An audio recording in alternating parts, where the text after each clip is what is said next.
So next we'll talk about the most common viral infection which everyone would have got or experienced once in their lifetime is varicella or chickenpox.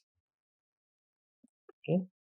So this also has a similar pathogenesis, that is after transmission there is a primary infection. The primary infection is the chickenpox and they undergo latency in the sensory ganglia and they get reactivation. This reactivation manifests as herpes zoster.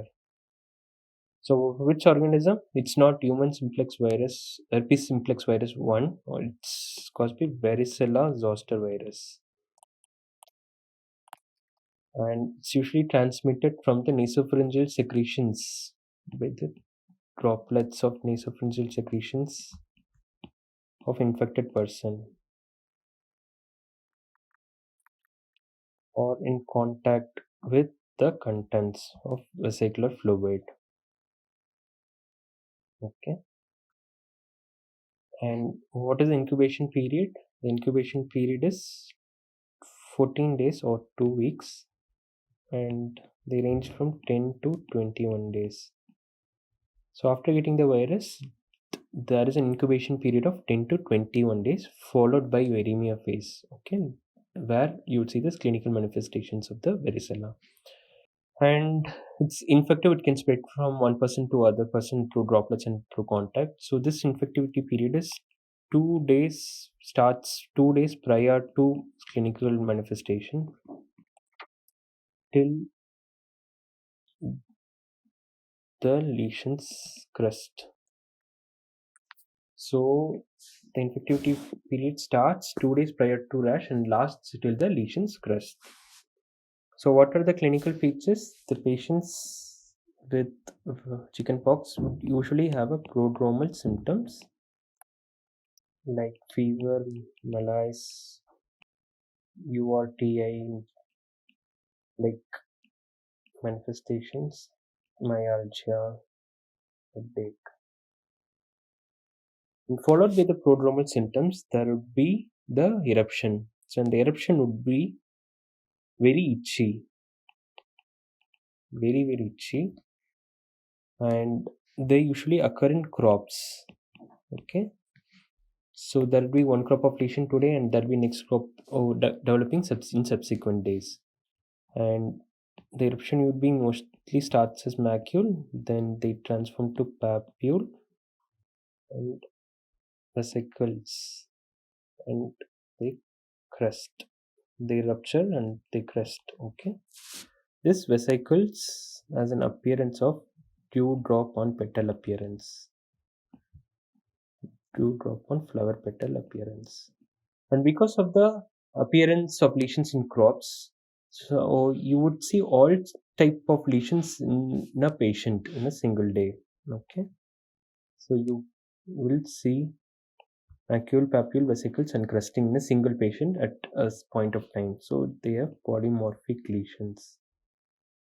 Okay, and they usually start from head and neck area and they spread towards the trunk and extremities. Starts from head and neck or the extremities, the limbs, then they spread to the trunk. This is called centripetal, towards the center. The rash is moving towards the center. So centripetal distribution, centripetal spread, and also the distribution is towards the trunk and proximal limbs. Okay, so it has centripetal spread and centripetal distribution. So you can see this patient having erythematous macule, then papule, then few vesicles distributed over the upper chest and abdomen, and you can see the same lesions over the back with few of the lesions showing crusting. Okay, this is the clinical features of varicella or the chickenpox. Now, how do you investigate? If you do Zank smear, you would see multinucleated giant cells. As always, that is less sensitive. Okay. And how do you treat? You give it by giving antivirals, but usually in children, usually in children less than 12 years, you don't treat it. Okay. It's usually mild in children less than 12 years. It's usually mild and usually subsides in around 5 to 7 days. And so you don't have to treat with antivirals. So you just give antipyretics for fever and plenty of fluids. And for itching, you give antihistamines. If it's suppose in children less than 12 years, where if it's severe or on age more than 12 years, then you can give antivirals. And you give tablet acyclovir, the dose of 800 milligram 5 times daily for 7 to 10 days. And otherwise, you can give tablet is valacyclovir, can give 1 gram 3 times daily for 7 to 10 days. So why is this dose of acyclovir and valacyclovir differ from that of herpes simplex virus infection? And this is because that was caused by herpes simplex virus 1 and 2, and this is caused by varicella zoster virus. These two viruses are of different types. That is why the dosage also varies. Okay, whereas between orofacial herpes and genital herpes, the dosage remains the same because it is caused by HSV, human herpes simplex virus 1 and 2. Okay, whereas in varicella zoster virus, you give higher dose. Okay, because of the risk of spread to the dissemination to the internal organs is more with the varicella zoster virus. So next is after chickenpox, that is a primary infection is over. These viruses undergo latency in the sensory ganglion, and that at the time of stress, like fever, immunosuppression, or at the times of stress, they can get reactivated. And so the organism is same as that. So it is varicella zoster virus. So it is called herpes zoster. Pathogenesis is chicken after chickenpox. There is latency, sensory ganglia. And after that, there will be manifestation of herpes zoster. At the time of stress, the virus get activated and they travel anterograde along the distribution of the sensory ganglion. That is, they have dermatomal distribution. So if you see clinically, these patients have dermatomal distribution of the eruption. So this you can see it's strictly unilateral, confined to the left side of the body, or so it's unilateral. It can be on either side. In this case, the patient is in involvement of the left side. The distribution of the intercostal nerves, and you can see grooved vesicles on an erythematous base. Okay, and there's a sharp midline demarcation. So these are the clinical features. So it's unilateral with midline demarcation,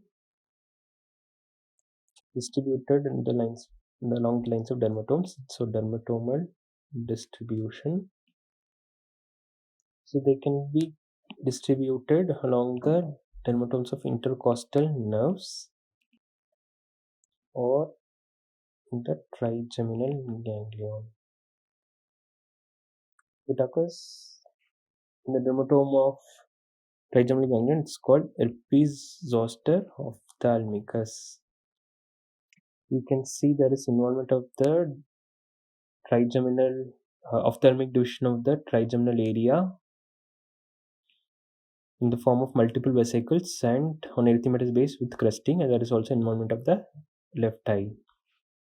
Okay, so there can be corneal ulcer. Okay, and there is a sign which is called Hutchinson sign. So Hutchinson sign is nothing but if there is involvement of the sides or tip of the nose or sides of the nose in the form of vesicle, then there is greater chance of herpes zoster ophthalmicus. It's called Hutchinson sign. And if it's in the optic ganglion, they can cause Herpes Zoster orticus. Okay, in this you would see distribution over the external auditory canal or in the ear pinna. Okay, and they can lead to Ramsay-Hunt syndrome. So Ramsay-Hunt syndrome is characterized by ipsilateral facial nerve palsy, hard of hearing, since decrease in hearing, and Herpes zoster orticus. Okay, and this usually these lesions crust in a day, 7 to 10 days. They they crust in 7 to 10 days, and these patients have severe pain along the affected sites. It's called herpetic neuralgia. Herpetic neuralgia. And if the pain persists more than 3 months after the infection, it's called post-herpetic neuralgia. It's a neuropathic pain. Okay. So how do you confirm the diagnosis of herpes zoster? It's usually clinical, and if you want to confirm, you can do Zank smear, which should again show multinucleated giant cells. And how do you treat them? Treat them the same as that of chickenpox. That is, you give tablet acyclovir 800 milligram 3 times daily for 7 to 10 days. This is the dose of adults. For children, it's 20 milligram per kg per dose. Okay, and for valacyclovir, the dose would be 1 gram. It's acyclovir, it's 5 times daily, and valacyclovir is 3 times daily. Similarly, for 7 to 10 days. Along with that, for pain due to herpetic neuralgia, you would give NSAIDs, and for post-herpetic neuralgia, you would treat them with anticonvulsants or tricyclic antidepressants. Okay, so you can give pregabalin, gabapentin. Okay, you can give pregabalin or gabapentin. So this is about varicella zoster virus, the chickenpox, and herpes zoster.